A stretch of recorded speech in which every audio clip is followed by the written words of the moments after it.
31वीं रात। जब 31वीं रात हुई तो उसने कहा कि ए नेक बख्त बादशाह, काजी ने गुलामों से पूछा कि तुम्हारे आका ने कौन सा जुर्म किया था कि मैं उसे कत्ल की सज़ा देता, और ये मेरा घर तुम्हारे सामने है, देख लो। इस नाई ने कहा कि तूने अभी उसे कोड़े मारे हैं और मैंने उसे चिल्लाते सुना है। काजी ने कहा कि उसने जुर्म क्या किया था जिस पर मैंने उसे कत्ल किया, और उसे मेरे घर कौन लाया, और वो कहाँ से आया और कहाँ गया। इस नाई ने कहा कि बुढ़े खूसटों की तरह बातें मत कर, मुझे सारा हाल और वाकया मालूम है।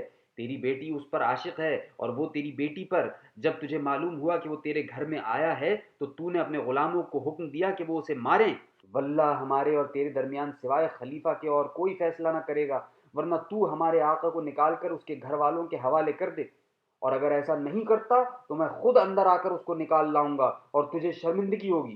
काजी की जबान बंद थी और वो लोगों के सामने शर्मिंदा था और कहता था कि अगर तू सच कहता है तो अंदर आ और उसे निकाल ले जा। ये सुनकर नाई झपट कर अंदर आ गया। जब मैंने देखा कि नाई अंदर आ गया है तो मैं देखने लगा कि किसी तरह से निकल कर भाग जाऊं, मगर कोई रास्ता नजर ना आया। और मैंने देखा कि जिस मंजिल पर मैं हूं वहां एक बड़ा सा संदूक रखा हुआ है। मैंने उसके अंदर जाकर एक चादर ओढ़ ली और सांस बंद कर ली। अब वो कमरे में दाखिल हुआ और अंदर आते ही मेरी तरफ फिरा, और जहां मैं था वहां झांका और दहने बाईं देखकर वो संदूक अपने सर पर उठा लिया। ये देखकर मेरे होश हवास जाते रहे। अब वो तेज तेज चलने लगा। जब मुझे यकीन हो गया कि वो मुझे नहीं छोड़ने का, तो मैं संभल बैठा और संदूक खोलकर नीचे कूद पड़ा और मेरी टांग टूट गई। क्योंकि दरवाज़ा खुला हुआ था, मैंने देखा कि दरवाजे पर एक भीड़ लगी हुई थी। मेरी आस्तीन में बहुत सी अशरफियाँ थीं जो मैंने ऐसे मौक़ों और ऐसे कामों के लिए उठा रखी थीं।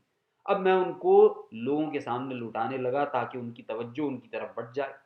वाकई वो उन्हें लूटने लगे और उनकी तरफ मशगूल हो गए, और मैं बगदाद की गलियों में दहने बाईं भाग रहा था, और ये मरदूद नाई मेरे पीछे पीछे लगा हुआ था। मैं जहाँ कहीं भी जाता ये नाई भी मेरे पीछे पीछे वहाँ पहुँचता और कहता जाता कि उन्होंने मेरे आका को कत्ल करने की ठान ली थी, लेकिन खुदा का शुक्र है कि उसने उन पर फतह अता की और मेरा आका उनके हाथों से बच गया।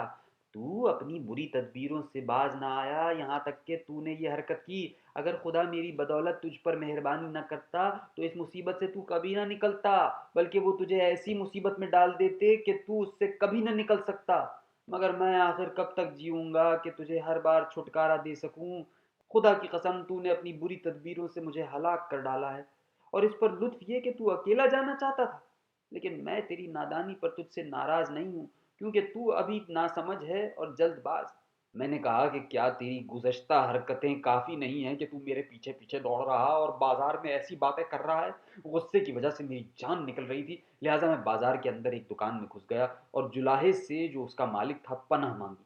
उसने नाई को अंदर आने से रोका और मैं जुलाहे के एक मखजन में जाकर बैठ गया और अपने दिल में कहने लगा कि मैं किसी तरह से भी इस मलऊन नाई से अपना पीछा नहीं छुड़ा सकता, क्योंकि वो दिन रात मेरे पीछे पड़ा रहेगा और मुझे इसकी सूरत देखने की ताब नहीं। अब मैंने गवाह तलब करके अपने घर वालों के नाम वसीयतनामा लिखा और अपनी जायदाद को तकसीम करके उन पर एक नाजिर मुकर्रर किया, और उसे हुक्म दिया कि वो मेरे घर और जागीरों को बेच डाले और छोटे बड़ों की निगहबानी करे। ये इंतज़ाम करके मैं फ़ौरन निकल खड़ा हुआ ताकि इस कुटने से मेरा पीछा छूटे और तुम्हारे शहर में आकर सुकूनत इख्तियार की, और मैं यहाँ एक मुद्दत से हूँ। अब जबकि तुमने मुझे खाने पर बुलाया और मैं आया तो क्या देखता हूँ कि यही मलऊन तुम्हारे यहाँ भी मौजूद है और सदर में बैठा हुआ है। ऐसी हालत में मेरा दिल यहाँ ठहरने से क्यों कर खुश हो सकता है, क्योंकि इसने मेरे साथ ये हरकतें की हैं और इसी की वजह से मेरी टांग टूटी है। ये कहकर जवान ने ठहरने से इनकार कर दिया। जब हमने ये किस्सा सुना तो नाई से पूछा कि जवान ने जो कुछ तेरे मुताल्लिक कहा है सच है। उसने जवाब दिया कि वल्लाह मैंने अपनी समझ और अक्ल और मुरव्वत की बिना पर इसके साथ ये कार्रवाई की। अगर मैं ना होता तो ये मर जाता, फ़कत मैं इसकी नजात का सबब हुआ। ये बेहतर था कि इसकी टांग गई बनिस्बत इसके कि इसकी जान जाती। अगर मैं बातूनी होता तो इसके साथ भलाई न करता।